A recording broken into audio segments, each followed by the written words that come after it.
Hello, hello, hello. Thank you for stopping by. Make sure you subscribe, you like, and you click on that little bell so you can receive up-to-date notifications. Leave a comment. I promise you, I'll answer.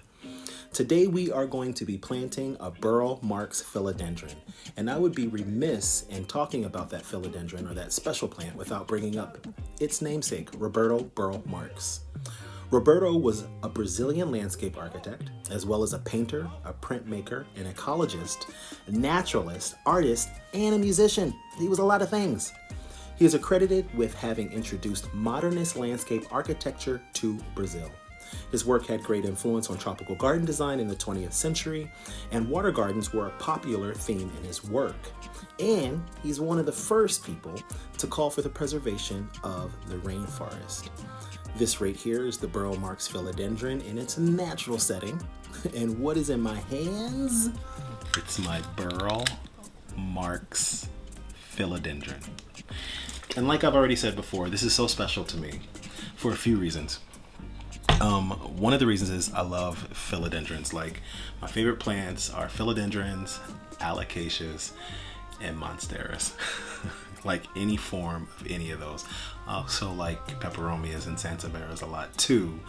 But this philodendron right here is kind of special and near and dear to my heart.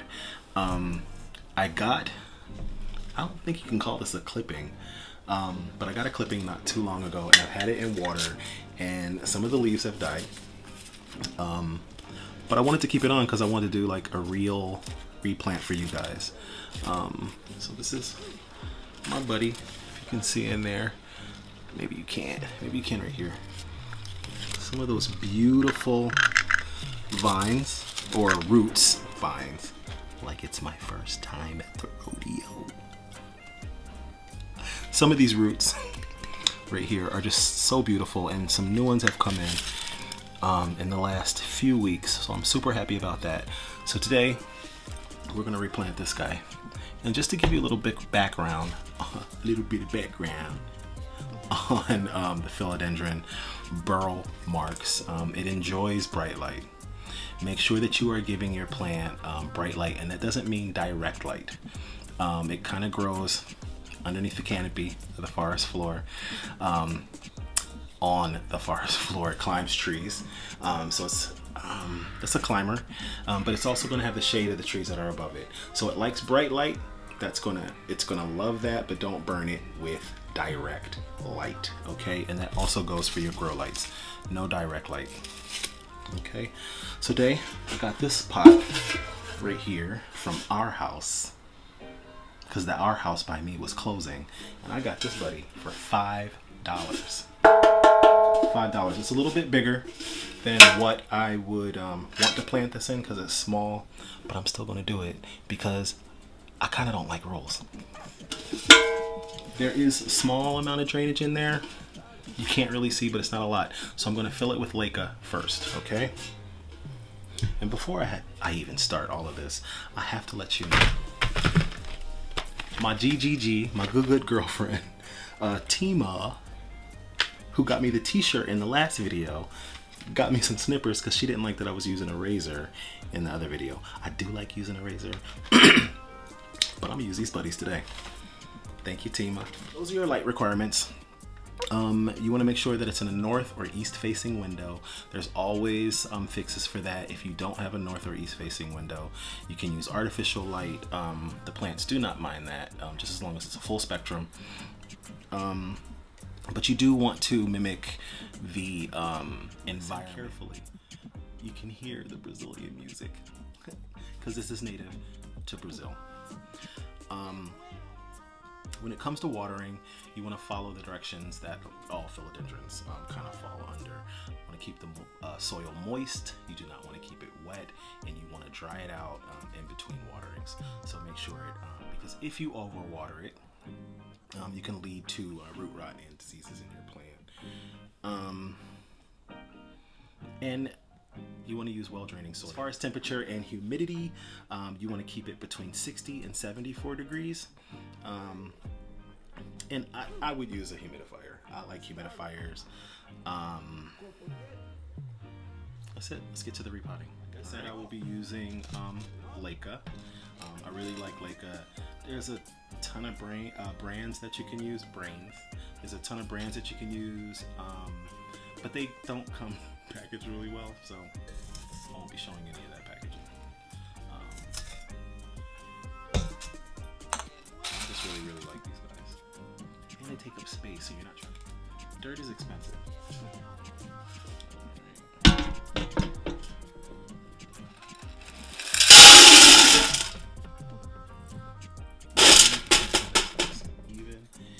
Before I even add this soil, I'm just going to mix it up. And I might have to do it in 2 batches because I don't have a huge bucket to mix this in. I won't be using that. It's my cactus and palm soil. So I'm just going to use some sphagnum, peat moss. I think I'm going to need more. Once I start actually really getting into making this into what I want it. I don't know why I like dirt. I really do. I like playing in it. I like putting my hands in it. I don't know. I feel like I'm like one with Mother Nature. I love Mother Nature. Now, in my last video, I obviously didn't learn my lesson, because I'm about to work with this perlite again with no mask. So if you hear me in here hacking, you know the reason. Oh wow, this feels great. Can you see that?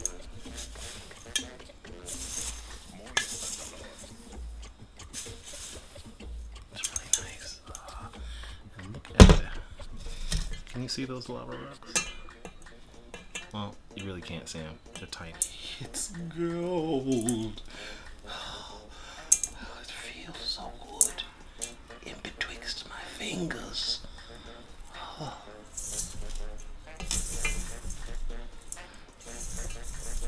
I always feel like I'm 3 years old when I'm planting. Look, Ma. Look what I did. All right. Just gonna pour that in there.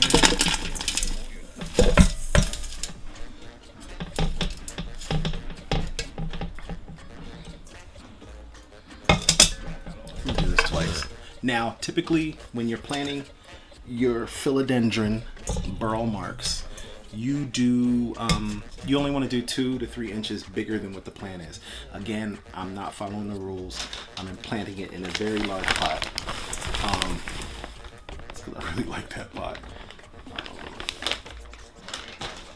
and I want to use it. I want to use it for my Burle Marx. So, again, I'm not using this. I don't know why I keep pulling it out. Do not use this. That's for your cactus. That's for your cactus, your palm, and your citrus.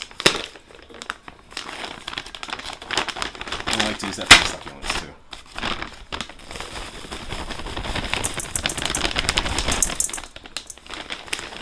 Okay. And just a little bit more of the perlite.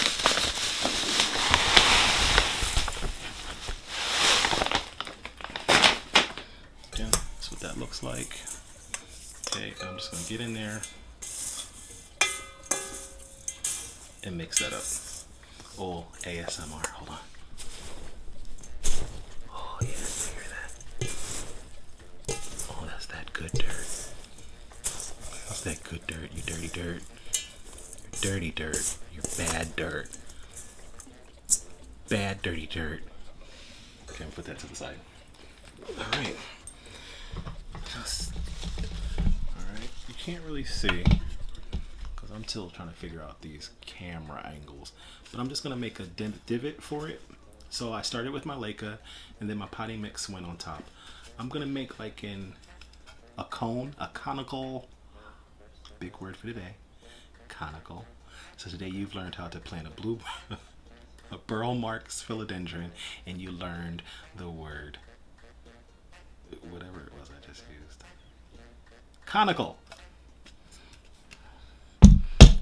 Which is just like that. Conical. Alright. That is my shape for today. You can see where I want my plant, and it has long roots. So, and I think these are viable roots. They are, because you have little roots coming out of them. Look at that. See? Don't mind my fingernails. I am actually in dirt. Which is a good sign. I love all this growth.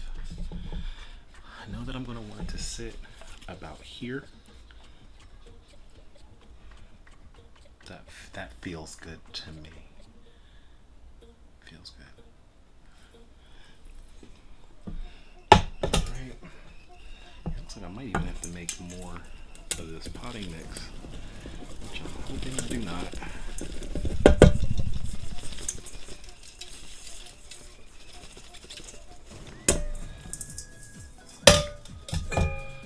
I will. But it's sitting where I want it to sit. I might raise it just a tinch. I'm not sure. Okay. Some more of my tropical mix. I actually think I'm going to top it off with that. Oh, somebody's going to be vacuuming the day.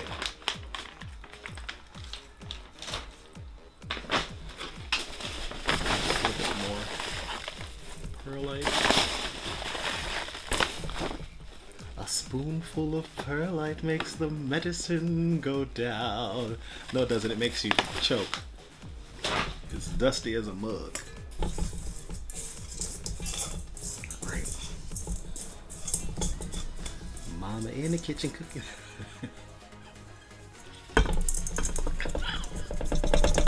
It's a special gift when you can make yourself laugh.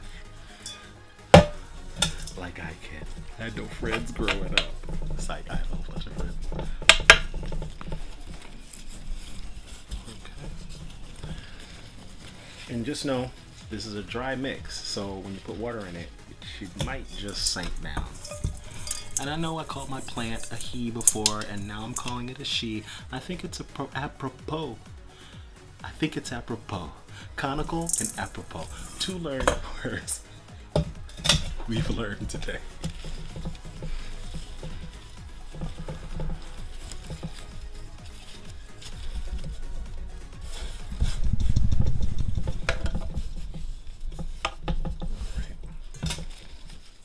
Maybe you'll like this philodendron as much as I do.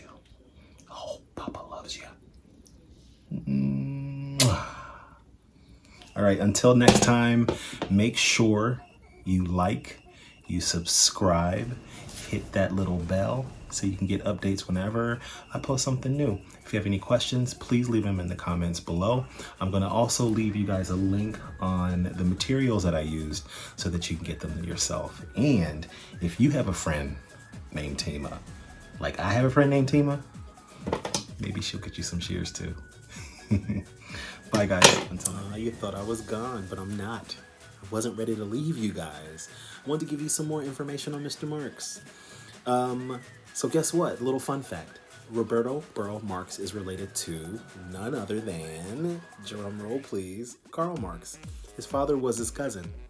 So do a little research on him. There's so much to know about him. He's such an interesting man. Has so many accreditations under his belt. And until next time, see you guys next week.